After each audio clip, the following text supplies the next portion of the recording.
Myths and facts. Yeah అలాగే. Sir, knee pain only happens to old people. ఇది myth అండి.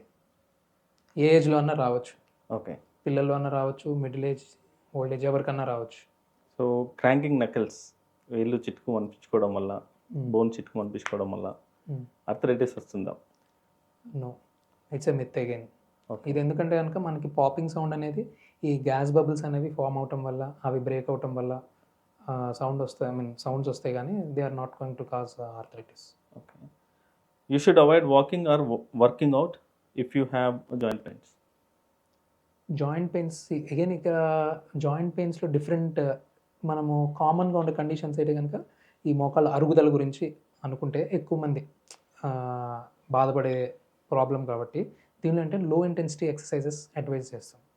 Arthritis ఉన్నా సరే, ఎందుకంటే ఓవర్గా చేస్తే అరుగుదల ఫాస్ట్గా అవుతుంది, చేయకపోతే మజిల్ వీక్ అయిపోతుంది, మజిల్ వీక్ అయిపోతే అగైన్ బోన్ కూడా వీక్ అయిపోతుంది. సో లో ఇంటెన్సిటీ ఎక్సర్సైజ్ అంటే వాకింగ్, సైక్లింగ్, స్విమ్మింగ్ ఇలాంటివి చేయమని చెప్తాం. మినిమం లో ఇంటెన్సిటీవి చేయాలి. Okay. Once you have arthritis, surgery is the only option.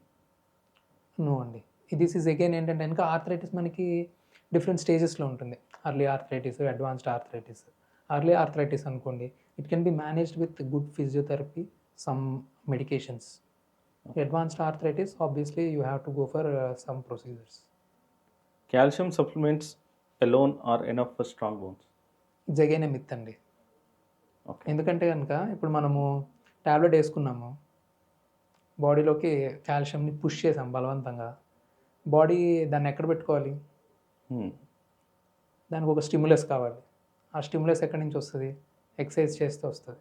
Exercise చేస్తే ఒకవేళ అక్కడ ఆ బోన్కి అంత పర్టికులర్ స్ట్రెంగ్త్ లేకపోతే body will obviously pull that, మనం ఏదైతే కాల్షియంని మనం టాబ్లెట్ రూపంలో వేసుకున్నామో అక్కడికి పుష్ చేస్తుంది.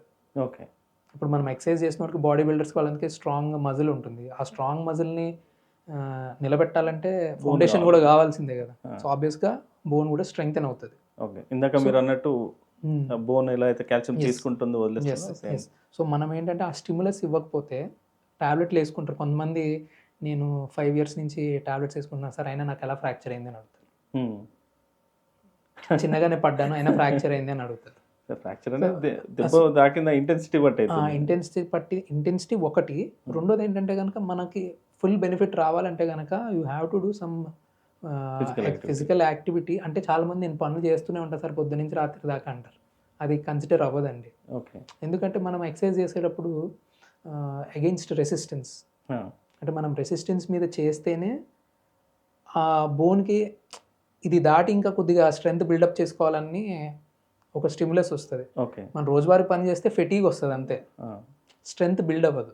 ఓకే. సేమ్ సింపుల్గా ఇప్పుడు జిమ్కి ఫస్ట్ డే వెళ్తే స్మాల్ వెయిట్స్ ఇస్తారు, హెవీ వెయిట్స్ చేస్తారు, అప్పుడు వాళ్ళకి ఇంకా స్ట్రాంగర్ ఉంటారు.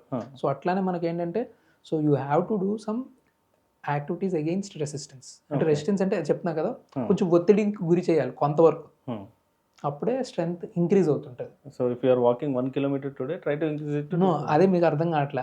That is the difference. Okay. Walking అనేది ఏంటి, అక్కడ రెసిస్టెన్స్ ఏముంది? ఓకే. రెసిస్టెన్స్ ఎక్సర్సైజ్ చేయాలి. ఒక వెయిట్ పుష్ చేసాము. ఇప్పుడు మీరు వాక్ చేశారు, 5 kilometers వాక్ చేశారు, 10 kilos వెయిట్ పెట్టుకుని కాలు మీద లిఫ్ట్ చేయమంటే చేయగలుగుతారా? లేరు. So that is endurance. నడవడం అనేది ఎండ్యూరెన్స్ కింద వస్తుంది. ఇది వచ్చేసి స్ట్రెంగ్త్ వస్తుంది.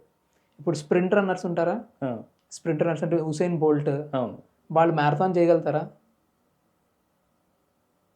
మ్యారథాన్ రన్నర్స్ వేరే ఉంటారు, ఇద్దరు రన్నింగే చేస్తుంది.